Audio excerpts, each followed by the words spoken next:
नमस्कार मित्रांनो, मी चंदा कुलकर्णी, तुमची आपली फायनान्शियल ॲडवायझर। आजचा आपला टॉपिक जो आहे तो आहे 30,000 रुपये सॅलरी असेल तर आपण 1 करोडचा पोर्टफोलिओ कसा क्रिएट करू शकतो। तर अगदी सहज शक्य आहे। एक 30,000 म्हणजे एक सर्वसाधारण व्यक्तीला सुद्धा करोडपती होणं अगदी सहज शक्य आहे। तर आपण आजच्या व्हिडिओमध्ये बघणार आहोत की एक 30,000 रुपये पगार असणारा व्यक्ती 1 करोडचा मालक कसा बनू शकतो। तर मित्रांनो, व्हिडिओला शेवटपर्यंत बघा। मी तुम्हाला फायनान्शियल टिप्स देत असते। हा जर व्हिडिओ तुम्हाला आवडला तर नक्की इतरांना सुद्धा शेअर करा। मला सबस्क्राइब नसेल केलं अजूनपर्यंत तर नक्की सबस्क्राइब करून घ्या मित्रांनो, आणि एक लाईक नक्की करा, कारण व्हिडिओ बनवायला खूप मेहनत लागत असते। सो आपण बघणार आहोत की एक 30,000 रुपये कमवणारा व्यक्ती करोडपती कसा बनू शकतो। तर तुमच्या डोक्यामध्ये सगळ्यात पहिले प्रश्न आला असेल की 30,000 रुपये ऑलरेडी आमची सॅलरी आहे, तर मग 30,000 रुपये पगार असताना आम्ही 1 करोडचं उत्पन्न कसं क्रिएट करणार आहे, इतक्या मोठ्या अमाऊंटची इन्व्हेस्टमेंट आम्ही कशी करू शकतो, बरोबर। तर सगळ्यात पहिले मित्रांनो, तुम्हाला काही गोष्टी चेंजेस करावे लागतील तुमच्या थॉट प्रोसेसमध्ये सुद्धा, आणि तुमच्या फायनान्शियल लाईफमध्ये सुद्धा तुम्हाला काही गोष्टी चेंजेस कराव्या लागतील। तर सगळ्यात पहिले आपण समजून घेणार आहोत की त्या कुठल्या गोष्टी आहेत ज्या तुम्हाला चेंज करायच्या आहेत। तर सगळ्यात पहिले आपल्याला चेंज करायची आहे एक हॅबिट। म्हणजेच आपली हॅबिट अशी आहे की आपण income minus expenses is equal to saving. तर इन्कम मायनस एक्सपेन्सेस म्हणजे काय की आज तुमचं इन्कम आलं, आज तुमचा पगार आला, तर त्यातनं तुम्ही सगळ्यात पहिले एक्सपेन्सेस जे आहेत ते सगळे करून घेता। म्हणजे तुम्ही सगळे खर्च जे आहेत ते तुम्ही पूर्ण पार करता, आणि त्यानंतर मग उरलेत तर सेव्हिंग होते, आणि नाही उरलेत तर सेव्हिंग सुद्धा होत नाही। तर आपल्याला हा फॉर्म्युला सगळ्यात पहिले यूज करायला बंद करायचा आहे मित्रांनो।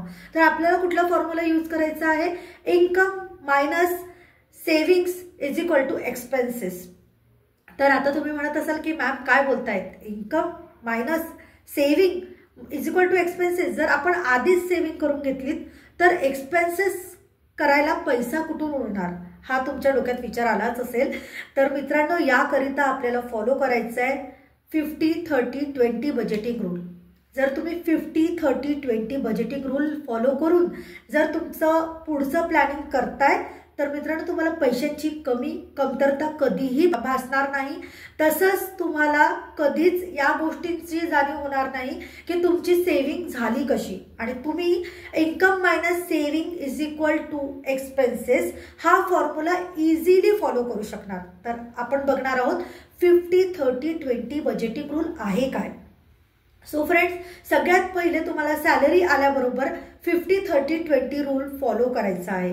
50-30-20 रूलमध्ये तुम्हाला 50% म्हणजेच 50% तुम्हाला तुमचे एक्सपेन्सेस जे आहेत ते मॅनेज करायचे आहेत। 50%मध्येच तुमचे सगळे एक्सपेन्सेस मॅनेज झाले पाहिजे। तुमच्या घरातली ग्रॉसरी, दूध, भाजी, जे पण तुमचे खर्च आहेत ते सगळे तुम्ही त्या 50% मध्ये मॅनेज करा। इवन तुमच्या मुलांची फीस सुद्धा तुमच्या एक्सपेन्सेस मध्ये येत असते, तर तुम्हाला ही फीस सुद्धा तुम्हाला 50% मध्ये बॅलन्स करायची आहे। म्हणजे जर तुमचं 30,000 रुपये पगार असेल तर तुम्हाला 15,000च्या आतमध्ये हाऊसहोल्ड एक्सपेन्सेसला मॅनेज करणं शिकावं लागेल, तरच तुम्ही फ्युचरचं प्लॅनिंग करू शकता। नेक्स्ट 30 जे आहेत, 50-30-20 मधले नेक्स्ट 30 जे आहेत ते तुम्हाला नेहमी जे आहेत ते खर्च करायचे तुमच्या लाईफस्टाईलवर। तुम्हाला कार मेंटेन करायचं आहे, किंवा तुम्हाला हाऊस घ्यायचं आहे, म्हणजे होम लोन, जर तुम्ही होम लोन बायर आहात तर हे सगळ्या गोष्टी ज्या आहेत लाईफस्टाईलच्या, तुमच्या वीकेंड प्लॅन्स आहेत। येस, तुम्ही म्हणतायत की बरेच लोक आम्हाला विचारतात की मॅम आम्ही काय आयुष्यभर कमवायचं, सेव्हिंग करायची, एक्सपेन्सेस करायचे, मग जगायचं कधी? तर लाईफस्टाईल तुम्ही मेंटेन करू शकता। तर 30% जो आहे तुमच्या पगारातला तो तुम्ही तुमच्या लाईफस्टाईल बजेटिंगसाठी नक्कीच ठेवू शकता। आता लाईफस्टाईलमध्ये काय काय येतं? तुमची कार जर तुम्ही बाय करताय, हा तुमचा लाईफस्टाईलचा भाग आहे। जर तुम्ही कार लोन घेतलाय तर कार लोनची EMI, होम घेतलेला आहे म्हणजे हाऊस घेतलेला आहे तुम्ही, तर होम लोनची EMI हे सुद्धा तुमच्या लाईफस्टाईलच्या खर्चांमध्ये यायला हवं। त्यानंतर तुम्ही जो 20% आहे त्याला आपण कसं मॅनेज करायचं? तर जो मी फॉर्म्युला तुम्हाला सांगितला होता, income minus saving is equal to expenses, तर त्या करिता आपण हा ठेवलेला आहे सेव्हिंग करिता। तर 20% तुमच्या पगारातला 20% डिसिप्लिननी तुम्हाला दर महिन्यामध्ये तुम्हाला इन्व्हेस्ट करायचाच आहे मित्रांनो। बिलकुल 100% तुम्हाला 20%चा जो भाग आहे हा तुम्हाला फक्त आणि फक्त इन्व्हेस्टमेंटच करायचा आहे, सेव्हिंगच करायचं आहे। जर तुम्ही हे केलं तरच तुम्ही हा 1 करोडचा कॉर्पस क्रिएट करू शकताय। आता आपल्या सॅलरीनुसार 30,000ची जर तुमची सॅलरी आहे तर 30,000च्या सॅलरीनुसार तुमच्या सॅलरीचा 20% जो भाग आहे 20% जो भाग आहे तो तुमचा 6,000 रुपये एवढा येतो। आता आपल्याला काय करायचं आहे हे आपण पुढे समजून घेणार आहोत। आता आपण सध्या शिकलो की आपल्याला कुठल्या फॉर्म्युल्याने आपल्याला पुढे फ्युचर प्लॅनिंग करायचं आहे जेणेकरून आपण 1 करोडचा कॉर्पस क्रिएट करू शकलो पाहिजे। आपल्याला सगळ्यात पहिले मी तुम्हाला सांगितलं की इन्कम मायनस एक्सपेन्सेस न करता आपल्याला इन्कम मायनस सेव्हिंग करायची आहे। तर या गोष्टीला फॉलो करायला स्टार्ट करा। आणि सेव्हिंग कुठनं येईल हा प्रश्न तुमचा एक होता, तर त्याचं सुद्धा मी उत्तर दिलेलं आहे की सेव्हिंग करिता तुम्हाला करायचं आहे 50-30-20 बजेटिंग रूलला फॉलो। तर 50-30-20 बजेटिंग रूलला स्ट्रिक्टली फॉलो करा, तुमच्या लाईफमध्ये फायनान्शियल फ्रीडम नक्कीच येणार।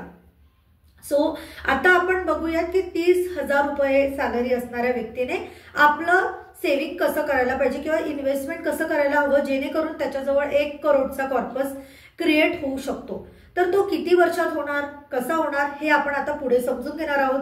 व्हिडिओला शेवटपर्यंत बघा। मला अजूनपर्यंत सबस्क्राईब नसेल केलं तर नक्की सबस्क्राईब करा, बेल आयकॉनला क्लिक करा जेणेकरून पुढचे सगळे व्हिडिओज तुमच्यापर्यंत सगळ्यात पहिले पोहोचतील। तर मित्रांनो आता आपण बघणार आहोत की काय आपल्याला करावं लागेल। सो इथे आपल्याला करायचं आहे 6,000 रुपयाची SIP, म्हणजेच आपल्या 30,000 रुपये पगाराचा जो 20% भाग आहे त्याला आपल्याला इन्व्हेस्ट करायचा आहे। SIP मध्ये म्युच्युअल फंड इन्व्हेस्टमेंट मध्ये आपल्याला त्याला इन्व्हेस्ट करायचं आहे। आणि तसंच दरवर्षी आपल्या पगारात वाढ होत असते मित्रांनो, कमीत कमी 10%ची वाढ ही प्रत्येकाच्या पगारात होतच असते।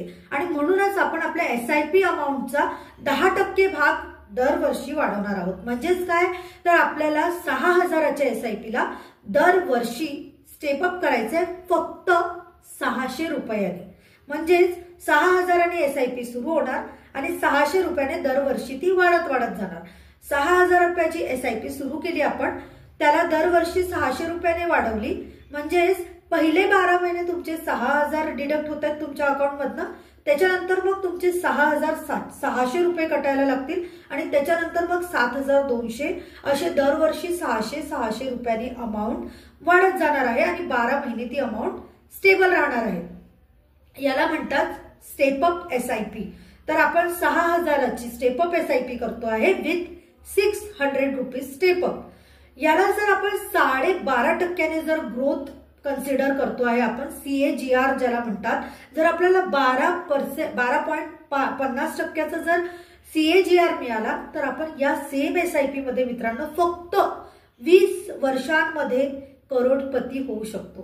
तर 30,000 रुपये पगार असणारा व्यक्ती सुद्धा 1 करोडचा कॉर्पस सहजपणे क्रिएट करू शकतो। तर तुम्हाला हे जर सोल्युशन आवडलं आहे आणि तुम्हाला जर ही अशा प्रकारचं SIP किंवा तुमचं कस्टमाइज सोल्युशन जर तुम्हाला बनवून हवं असेल तर नक्की दिलेल्या नंबरला कॉन्टॅक्ट करा, मला संपर्क साधा। तुमचं 1 to 1 कन्सल्टेशन सुद्धा मी देऊ शकते। आणि सगळ्यात चांगली गोष्ट म्हणजे माझी कुठलीही कन्सल्टेशन फीज नाही, तुम्ही मला फ्री कन्सल्टेशन करिता बिनधास्त कॉल करा आणि तुमच्या सॅलरीनुसार, तुमच्या फॅमिली बॅकग्राऊंडनुसार, तुम्हाला किती चाइल्ड्स आहेत, तुम्हाला मुलांच्या शिक्षणाचं नियोजन करायचं आहे, रिटायरमेंट प्लॅनिंग करायचं आहे किंवा फ्युचरमध्ये घर घेण्याचं प्लॅनिंग करायचं आहे किंवा तुमचे जेही ड्रीम्स असतील ते फुलफिल करण्याकरिता प्लॅनिंग करायचं आहे, तर मित्रांनो तुम्हाला मला कॉल करा।